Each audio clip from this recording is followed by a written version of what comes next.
Welcome to Mindless Entertainment. My name is Jesse Milestone, and this, I guess, is meant to offend, so if you're offended, good.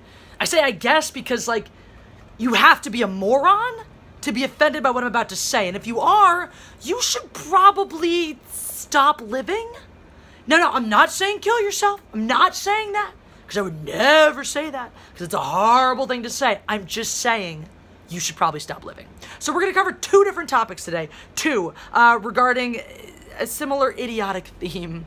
And we're going to start with an article written by some moron at the Washington Post. Now, here's the thing that might trigger you. Not everybody who writes for the Washington Post is a moron. They occasionally write very good, well thought out, well-researched articles. This is not one of them. Additionally, other sites like Fox News occasionally put out well-researched, well-articulated articles. Not often. Most of the major news media outlets are utter garbage. Now that we've gotten that out of the way, go cry in a corner because I didn't say everyone at WAPO is evil. So just get that out of your system, go cry about that. But this guy, this particular person, is a piece of human refuse. I didn't even bother learning the name of them because they don't deserve the honor of having it said. But if you just type in The Lion King White Supremacy, Washington Post, I'm sure you'll find it.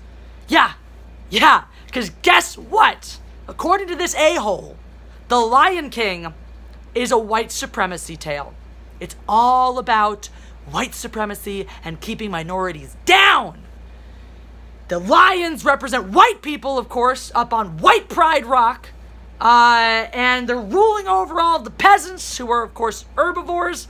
Because obviously vegetarians are discriminated against. And vegetarians are all poor because they're stupid, because they don't eat meat. And everyone knows that meat helps your brain get smart. So there you go. That's my logic there. And apparently the hyenas are minorities. They represent and they play upon classic racist and I quote anti-Semitic tropes. Where I missed all of those as a little Jewish girl growing up loving The Lion King. Missed those anti-Semitic hyenas. Whoops.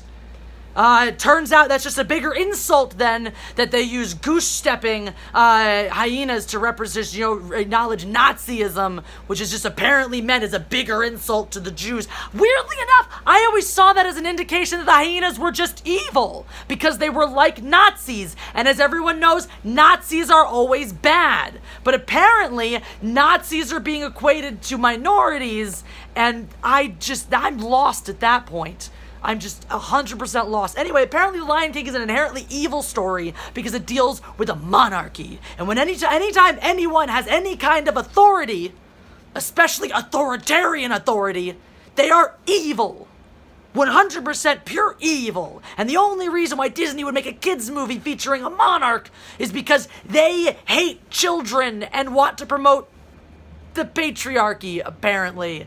Never mind the fact that Disney categorically tells fairy tale stories, and most fairy tale stories involve kingdoms, even when we adapt them to have lions. Never mind that The Lion King is loosely based on Hamlet, which, featured a monarchy. So do we also have problems with movies like Ants? Because that definitely features a monarchy as well. Oh, no, wait, because it's a woman who's the ruler. And so it says, fuck you to the patriarchy. It's only evil if it's the patriarchy. As long as women rule, it's totally fine to have an authoritarian ruler. My bad, I forgot.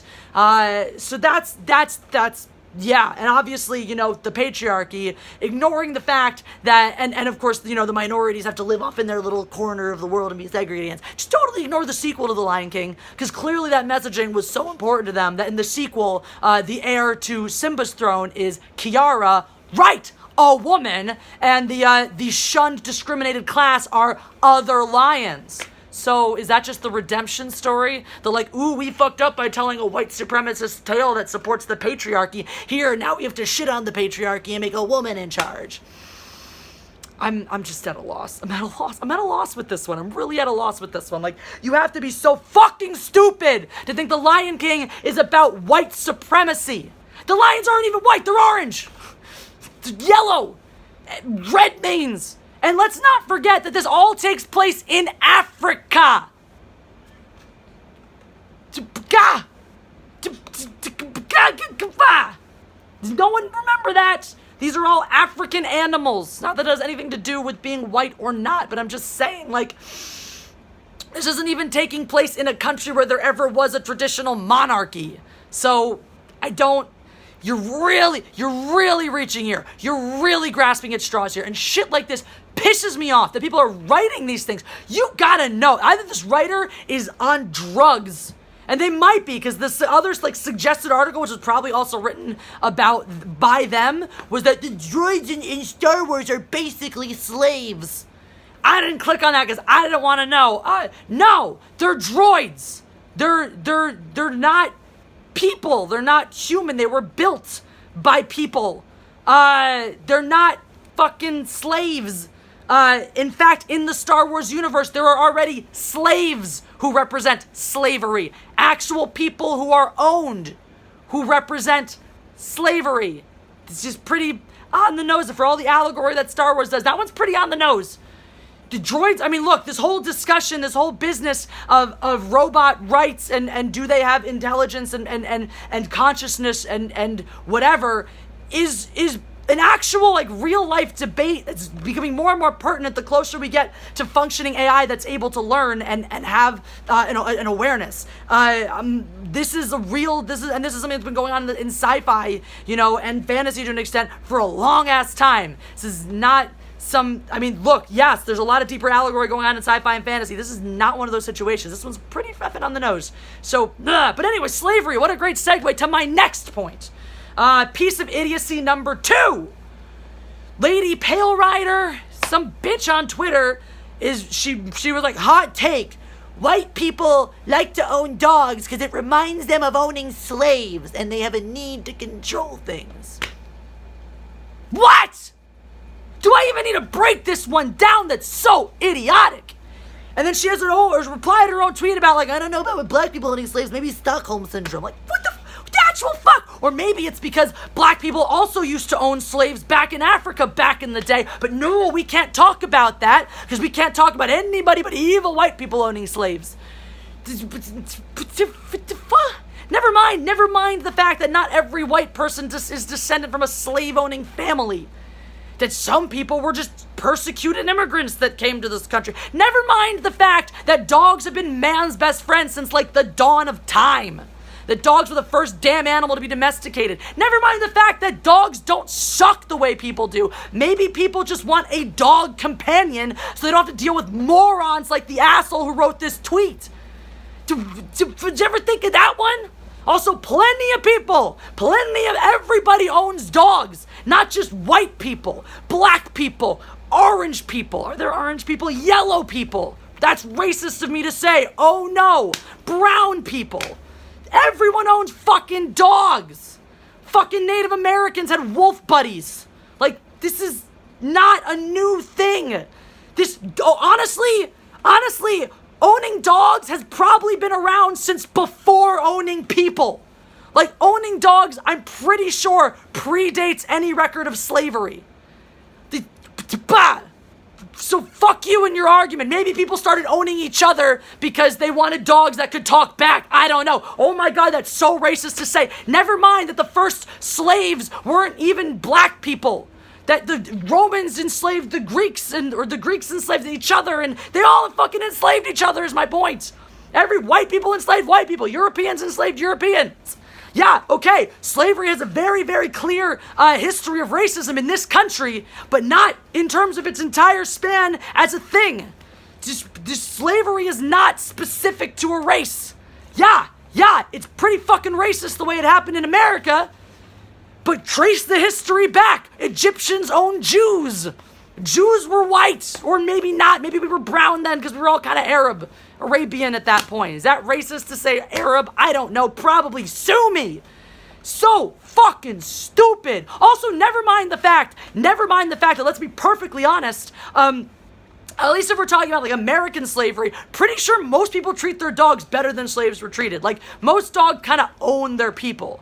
And if that was a thing, if it's we needed to own and control something, why this whole movement to rescue dogs, huh? That doesn't seem very, logical. If we wanted to be reminiscent of slave owning, we would go and pick out the best pedigree dog possible. Cause yeah, sorry if it's triggering you, that's how people used to look at black people in this country. They'd look at their pedigree and their strength and their other qualities, check their teeth and shit. the way we do with dogs, but guess what? Then they would get owned and put in the damn cotton field. And with few exceptions, most dogs do not work for their living. They sit around in their nice air-conditioned houses and demand love, and demand food, and demand walks. And they get it. Wow! What enslavement! It's fucking idiocy. I can't tolerate this level of idiocy, and the people who spread this level of, you have to know either you are that fucking stupid, or you're just contributing to the issues by being like, let me have a hot take that people are gonna read and talk about and be controversial. I guess it worked, because here I am yelling my fucking head off about it. So good job, congratulations. By you being stupid, you have continued to fuel the demise of society. Hope you're fucking proud of yourselves. Anyway, that's what I got to say today. If you were offended at any point, awesome. If not, I should fucking hope you're not. If you were offended by the majority of this, why are you even watching this channel? Go do something that makes you happy. Stop being so damn miserable, because then you probably go write stupid ass tweets like, white people own dogs because they love slaves, or some shit like that. Anyway, that's it. That's what I wanted to talk about. Just needed a good yell this afternoon. You know how it goes sometimes. So anyway, if you enjoyed this video, make sure you press that like button. Do it. Your God Empress commands it. Anyway, that's it. That's we're here. Oppress, do the oppression. There's gonna be some things popping up. Just click on all of them. Click on all of them. One of them is for Jesse Shot First, the amazing t-shirt with original artwork designed by that Star Wars girl. Another one is going to be an episode of LA Cheesesteak Reviews, my awesome other YouTube channel with a bunch of Philly transplants trying to find a decent cheesesteak in LA and largely failing. The other one's going, Get Involved With Me, is going to tell you all about different things, ways you can help be involved with this channel and help it grow. Guarantee you this video is going to be demonetized as soon as it hits the platform because it has the word racist in the title. Anyway, but yeah, you can find a Teespring, Patreon, PayPal. All those contributions help so much when YouTube tries to steal my money. Also, I have 2 adorable new kittens, so all of my extra money is going towards them right now. I gotta get them over here at some point and show them to you. I will. And then also those other things. You can follow me on Twitter at Jesse Mouse, or you can follow me on Instagram at Mindless Entertainment. And I'm surprised Jeremy wanted me to say some new outro about how, I know I'm sexy and I'm not sorry. So that's... God Empress out.